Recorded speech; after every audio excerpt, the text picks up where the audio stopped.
ओम नमः शिवाय। गौरी शंकर भगवान की जय हो। प्रिय भक्तजनों, आज की इस वीडियो में हम सुनेंगे सोमवार व्रत कथा। तो प्रेम से बोलिए शंकर भगवान की जय हो। एक समय की बात है, भगवान शिव माता पार्वती के साथ भ्रमण करते हुए मृत्युलोक के अमरावती नगर में पहुँचे, जहाँ उस नगर के राजा ने भोलेनाथ का एक विशाल और खूबसूरत मंदिर बनवा रखा था। शिवजी और माता पार्वती उस मंदिर में रहने लगे। एक दिन माता पार्वती ने भगवान शिव से चौसर खेलने की इच्छा जताई। तब भगवान शिव माता पार्वती के साथ चौसर खेलने बैठ गए। जैसे ही खेल प्रारंभ हुआ, वैसे ही उस मंदिर का पुजारी वहां आ गया। तब माता पार्वती ने पुजारी जी से सवाल किया कि यह बताइए कि इस बाजी में किसकी जीत होगी। तब ब्राह्मण ने कहा कि इस खेल में महादेव जी की जीत होगी, परंतु ऐसा नहीं हुआ। जीत माता पार्वती की हुई। माता पार्वती ब्राह्मण के झूठी भविष्यवाणी करने की वजह से क्रोधित हो गई और उन्होंने ब्राह्मण को कोढ़े होने का श्राप दिया। इसके बाद शिव और पार्वती कैलाश पर्वत लौट गए। माता पार्वती द्वारा दिए गए श्राप की वजह से पुजारी कोढ़े हो गया। उसकी ऐसी हालत देखकर नगर के स्त्री पुरुष उससे दूर दूर रहने लगे। नगर के कुछ लोगों ने राजा से पुजारी के कोढ़े होने की बात पूछी। जब राजा को पता चला कि पुजारी की किसी पाप के कारण ऐसी हालत हुई है, तो उन्हें पुजारी को मंदिर से निकलवा दिया। इसके बाद कोढ़ी पुजारी मंदिर के बाहर बैठकर ही भिक्षा मांगने लगा। इस तरह से कई दिन बीत गए। तब स्वर्गलोक की कुछ अप्सराएं उस मंदिर में आईं और उस पुजारी से उसके कोढ़े होने का कारण पूछा। पुजारी ने निसंकोच सारी बातें बता दी। तब अप्सराओं ने पुजारी को 16 सोमवार व्रत रखने की सलाह दी। अप्सराओं ने पुजारी को 16 सोमवार व्रत की विधि बताते हुए कहा कि सोमवार के दिन सूर्योदय से पहले उठना, फिर स्नान आदि से निवृत्त होकर स्वच्छ वस्त्र धारण कर लेना। इसके उपरांत आधा सेर गेहूं का आटा लेकर उसके 3 अंग बनाना। फिर भगवान शिव की प्रतिमा के समक्ष घी का दीपक जलाकर गुड़, नैवेद्य, फूल, बेलपत्र, चंदन, अक्षत, जनेऊ का जोड़ा लेकर विधि विधान प्रदोष काल में भगवान शिव की पूजा करना। पूजा के बाद गेहूं के आटे से बनाए गए 3 अंगों में एक अंग भगवान शिव को अर्पित करना और एक आप ग्रहण करना। बाकी अंगों को भगवान का प्रसाद मानकर सभी में बांट देना। इस तरह से 16 सोमवार तक व्रत रखना। फिर 17वें सोमवार को एक पाव आटे की बाटी बनाकर उसमें घी और गुड़ मिलाकर चूरमा का प्रसाद तैयार करना। फिर इस प्रसाद का भगवान शिव को भोग लगाकर सभी लोगों में बांट देना। इस तरह से 16 सोमवार व्रत करने और व्रत कथा सुनने से तुम्हारे सारे कष्ट दूर हो जाएंगे। 16 सोमवार व्रत की विधि बताकर अप्सराएं स्वर्गलोक को चली गईं। पुजारी ने अप्सराओं के कहने अनुसार विधि विधान 16 सोमवार व्रत किया। फलस्वरूप भगवान शिव की अनुकंपा से उसका कोढ़ दोष दूर हो गया। राजा ने भी उसे फिर से मंदिर का पुजारी बना दिया। इसके बाद से वह मंदिर में आनंद से अपना जीवन व्यतीत करने लगा। कुछ दिनों बाद जब भगवान शिव और माता पार्वती उस मंदिर में पधारे, तो स्वस्थ पुजारी को देखकर पार्वती जी ने उससे कोढ़ दोष मुक्त से होने का कारण जानना चाहा। तब पुजारी ने उन्हें 16 सोमवार का व्रत करने की सारी कथा बताई। पार्वती जी ने भी पुजारी से इस व्रत की विधि पूछकर 16 सोमवार का व्रत प्रारंभ किया। पार्वती जी ने ये व्रत अपने पुत्र कार्तिकेय के लिए रखा। दरअसल उन दिनों माता पार्वती अपने पुत्र कार्तिकेय के नाराज होकर दूर चले जाने से बहुत दुखी रहती थी। 16 सोमवार का व्रत करते हुए माता पार्वती ने अपने पुत्र कार्तिकेय के लौटने की मनोकामना की। व्रत समापन के तीसरे दिन कार्तिकेय भगवान वापस लौट आए। तब कार्तिकेय ने अपनी माता से पूछा कि माँ, मेरे इस हृदय परिवर्तन के लिए आपने ऐसा कौन सा उपाय किया था जिससे मेरा क्रोध नष्ट हो गया और मैं वापस लौट आया। तब माता पार्वती ने अपने पुत्र की इस व्रत की कथा सुनाई।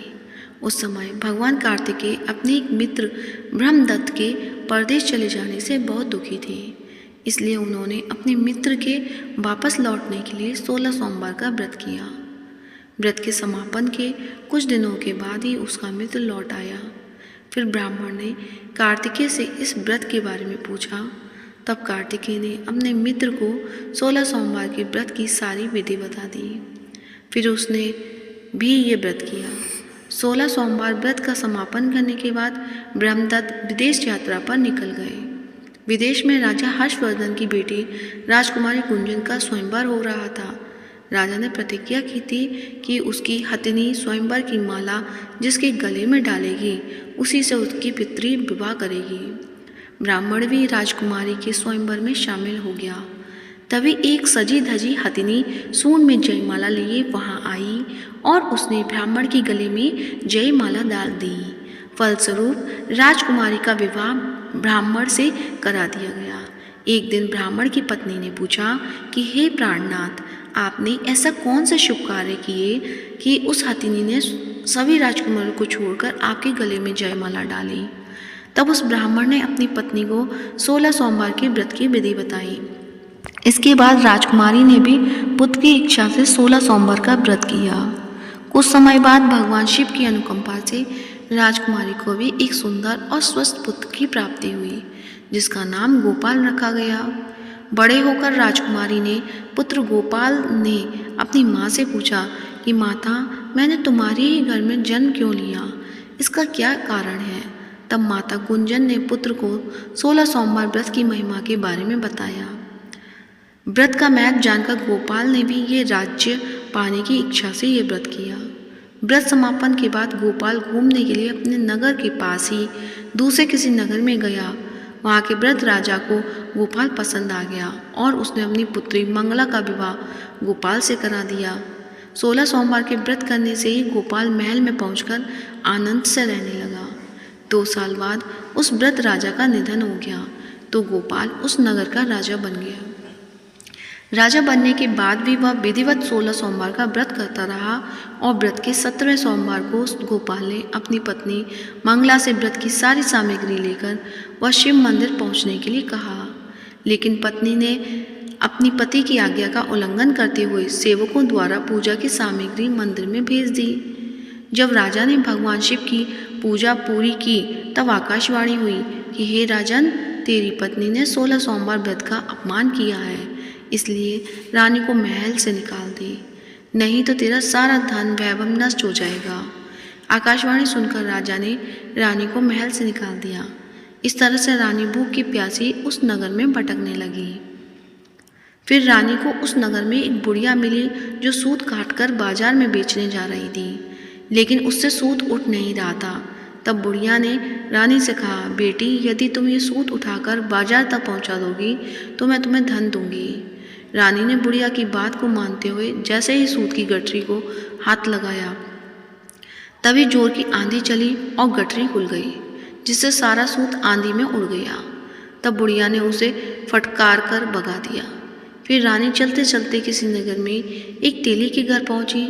तेली को रानी की हालत देखकर उस पर तरस आ गया, इसलिए उसने रानी को घर में रहने के लिए जगह दे दी। लेकिन तभी तेली के तेल से भरे मटके एक एक करके फूटने लगे। तब तेली ने रानी को मनहूस मानकर घर से भगा दिया। इसी तरह से भूख प्यास से व्याकुल रानी वहाँ से भी चल दी। इसके बाद तब एक नदी पर जल पीकर रानी ने अपनी प्यास शांत करनी चाहिए तो नदी का जल उसके छूके ही सूख गया। फिर रानी अपने भाग्य को कोसती एक जंगल में पहुंची। जंगल में एक तालाब था जिसमें निर्मल जल भरा हुआ था। निर्मल जल देखकर रानी की प्यास और तेज हो गई। रानी तालाब से जल पीने के लिए जैसे ही तालाब की सीढ़ियाँ उतरी वैसे ही उस जल में असंख्य कीड़े उत्पन्न हो गए। रानी ने अंत में दुखी होकर उस गंदे जल को पीकर ही अपनी प्यास शांत की। इसके बाद जब रानी ने एक पेड़ की छाया में बैठकर कुछ देर आराम करना चाहा तो वह पेड़ सूख गया। रानी जैसे ही दूसरे पेड़ के नीचे जाकर बैठी, वो भी सूख गया। वन और सरोवर की यह दशा देखकर उस वन के ग्वाले बहुत हैरान हुए। ग्वाले उस रानी को मंदिर में पुजारी जी के पास ले गए। रानी को देखते ही पुजारी जान गए कि अवश्य ही किसी बड़े घर की है, किसी पाप के कारण ऐसे दर दर भटक रही है। तब पुजारी ने रानी से कहा, पुत्री तुम इस मंदिर में रहो, भगवान की कृपा से कुछ ही दिनों में सब ठीक हो जाएगा। रानी उस मंदिर में रहने लगी, लेकिन रानी भोजन बनाती तो सब्जी जल जाती, आटा छूती तो उसमें कीड़े पड़ जाते, जल स्पर्श करती तो उसमें बदबू आने लगती। पुजारी भी रानी के दुर्भाग्य से चिंतित होते हुए बोले कि हे पुत्री, अवश्य ही तुझसे कोई अनुचित काम हुआ है जिसके कारण तेरी ऐसी दशा हुई है। पुजारी की बात सुनकर रानी ने सारी घटना बता दी। पुजारी ने कहा कि अब तुम चिंता नहीं करो, सच्चे मन से 16 सोमवार की व्रत करना शुरू कर दो। पुजारी की बात मानकर रानी ने ये व्रत प्रारंभ कर दिए। जब रानी ने 17वें सोमवार को विधिवत व्रत का समापन किया तो उधर उसके पति को रानी की याद आई। राजा ने तुरंत अपने सैनिकों को रानी को लाने का आदेश दिया। रानी को ढूंढते हुए सैनिक मंदिर में पहुंचे और रानी से वापस लौटने के लिए कहा। तब पुजारी ने सैनिकों से रानी के वापस जाने के लिए मना कर दिया। इसके बाद राजा स्वयं उस मंदिर में पुजारी के पास पहुंचे और रानी को महल से निकाल देने के कारण पुजारी से क्षमा मांगी। तब पुजारी ने कहा, यह सब भगवान शिव के प्रकोप के कारण हुआ है। तब पुजारी ने रानी को वापस भेज दिया। रानी महल में आ गई। रानी के स्वागत में पूरे नगर को सजाया गया और राजा ने ब्राह्मण को अन्न, वस्त्र और धन का दान दिया। इस तरह से रानी 16 सोमवार का व्रत करते हुए अपने पति के साथ महल में आनंद पूर्वक रहने लगी। भगवान शिव की अनुकंपा से उसका जीवन खुशियों से भर गया। कहते हैं, जो कोई 16 सोमवार व्रत की कथा सुनता है या सुनाता है, उसकी सभी मनोकामनाएं पूरी होती हैं। तो प्रेम से बोलिए, शंकर भगवान की जय हो, गौरी माता की जय हो। अब सुनते हैं सोमवार व्रत की दूसरी पौराणिक कथा। एक साहूकार था। वह भगवान शिव का अनन्य भक्त था। उसके पास धन दौलत किसी भी चीज़ की कमी नहीं थी। तब भी वह उदास रहा करता था, क्योंकि उसकी कोई संतान नहीं थी और संतान प्राप्ति की कामना के लिए वह रोज भगवान शिव के मंदिर में जाकर दीपक जलाता था। साहूकार के भक्ति भाव को देखकर एक दिन माता पार्वती ने भोलेनाथ से कहा कि प्रभु, यह आपका अनन्य भक्त है, इसके सभी कष्टों को अवश्य दूर करना चाहिए। शिव जी बोले कि हे देवी, इस साहूकार की कोई संतान नहीं है, यही इसके दुख का कारण है। माता पार्वती ने कहा कि हे ईश्वर, कृपा करके इसे पुत्र का वरदान दीजिए। तब भोलेनाथ ने कहा कि हे पार्वती, इस साहूकार के भाग्य में संतान का योग नहीं है। अगर इसे पुत्र प्राप्ति का वरदान मिल भी गया तो वह केवल 12 वर्ष तक जीवित रहेगा। इसके बाद भी माता पार्वती नहीं मानी और बोली, प्रभु, आपको इस साहूकार को पुत्र का वरदान देना ही होगा, वरना भक्त क्यों आपकी सेवा पूजा करेंगे। माता पार्वती के बार बार कहने से भोलेनाथ ने साहूकार को पुत्र का वरदान दिया, लेकिन यह भी कहा कि पुत्र केवल 12 वर्ष तक ही जीवित रहेगा। साहूकार ये सब बातें सुन रहा था। ये सुनने के बाद वह पहले की तरह भोलेनाथ की पूजा अर्चना करता रहा। वरदान के प्रभाव से 9वें महीने में साहूकार को पुत्र की प्राप्ति हुई। परिवार में खूब खुशियां मनाई गईं, लेकिन साहूकार पहले की तरह ही उदास रहा और पुत्र की कम आयु का जिक्र उसने किसी से भी नहीं कहा। जब पुत्र 11 वर्ष का हुआ तो एक दिन साहूकार की पत्नी ने पुत्र के विवाह के लिए कहा। तब साहूकार ने कहा कि पुत्र अभी पढ़ने के लिए काशी जी जाएगा। इसके बाद उसने पुत्र के मामा को बुलाया और कहा कि इसे पढ़ने के लिए काशी ले जाओ और रास्ते में जहाँ भी रुकना वह यज्ञ और ब्राह्मण को भोजन कराते हुए आगे बढ़ना। वे दोनों इसी तरह करते हुए जा रहे थे कि रास्ते में एक राजकुमारी का विवाह हो रहा था। जिससे राजकुमारी का विवाह होने वाला था वह एक आंख से काना था। उसके पिता ने जब अति सुंदर साहूकार के बेटे को देखा तो उसने सोचा कि क्यों न इसे दूल्हा बनाकर शादी के सारे कार्य संपन्न करा लिए जाएं। इसके लिए राजा ने मामा को बहुत सारा धन दिया। तब मामा बालक को दूल्हा बनाने के लिए मान गया। इसके बाद साहूकार का बेटा दूल्हा बना और जब विवाह संपन्न हो गया तब जाने से पहले बालक ने राजकुमारी की चुन्नी पर लिखा कि तेरा विवाह मेरे साथ हुआ है, लेकिन जिस राजकुमार के साथ तुझे भेजेंगे वह एक आंख से काना है। इसके बाद वह अपने मामा के साथ काशी के लिए चला गया। जब राजकुमारी ने अपनी चुन्नी पर लिखा हुआ पढ़ा तो उसने राजकुमार के साथ जाने से मना कर दिया। तब बारात वापस लौट गई। उधर मामा और भांजे काशी जी पहुंच गए थे। एक दिन जब मामा यज्ञ की तैयारी कर रहे थे और भांजा बहुत देर तक बाहर नहीं आया तो मामा ने अंदर जाकर देखा तो भांजे के प्राण निकल चुके थे। वह बहुत परेशान हुए, लेकिन सोचा कि अभी शोक मनाया तो ब्राह्मण चले जाएंगे और यज्ञ अधूरा रह जाएगा। यज्ञ संपन्न हुआ तो मामा ने रोना पीटना शुरू कर दिया। तभी भगवान शिव पार्वती उधर से जा रहे थे। तब पार्वती ने शिव जी से पूछा कि हे प्रभु, ये कौन रो रहा है? तब उन्हें पता चला कि ये तो वही साहूकार का पुत्र है। तब पार्वती जी ने कहा कि हे प्रभु, इसे जीवित कर दे, नहीं तो रोते रोते इसके माता पिता के प्राण निकल जाएंगे। तब भोलेनाथ ने माता पार्वती से कहा कि इसकी आयु पूरी हो चुकी है। इसकी आयु इतनी ही थी, लेकिन माँ के बार बार आग्रह करने पर भोलेनाथ ने उसे जीवित कर दिया। तब लड़का ओम नमः शिवाय का जप करते हुए उठा। मामा भांजे दोनों ने ईश्वर को धन्यवाद दिया और अपने नगर को लौटे। रास्ते में वही नगर पड़ा, वहाँ राजकुमारी ने उसे पहचान लिया। तब राजा ने राजकुमारी को साहूकार के बेटे के साथ बहुत सारा धन देकर विदा किया। उधर साहूकार और उसकी पत्नी छत पर यह प्रण करके बैठे थे कि यदि उसका पुत्र सकुशल न लौटा तो छत से ही कूदकर अपने प्राण त्याग देंगे। तभी लड़की के मामा ने आकर साहूकार के बेटे और बहू के आने का समाचार सुनाया, लेकिन वे नहीं माने। तब मामा ने शपथ पूर्वक कहा कि तब दोनों को यकीन हो गया और दोनों ने अपने बेटे बहू का स्वागत किया। उसी रात साहूकार को स्वप्न में शिव जी ने दर्शन देकर कहा कि तुम्हारे पूजन से मैं प्रसन्न हुआ, इसलिए तुम्हारे पुत्र को जीवन दान दिया। मान्यता है कि जो भी इस कथा को पढ़ेगा या सुनेगा उसके समस्त दुख दूर हो जाएंगे और उसकी सभी मनोकामनाएं पूर्ण होंगी। तो प्रेम से बोलिए गौरी शंकर भगवान की जय। अब सुनते हैं भगवान भोलेनाथ की आरती। ओम जय शिव ओमकारा, स्वामी जय शिव ओमकारा, ब्रह्मा विष्णु सदाशिव अर्धांगी धारा। ओम जय शिव ओमकारा, एकानन चतुरान पंचानन राजे, हंसानन गरुणासन वृषवाहन साजे। ओम जय शिव ओमकारा, दो भुज चार चतुर्भुज 10 भुज अति सोहे, तीनों रूप निरखता त्रिभुवन जन मोहे। ओम जय शिव ओमकारा, अक्षमाला वनमाला मुंडमाला धारी, चंदन मृग मद सोहे भोले शुभकारी।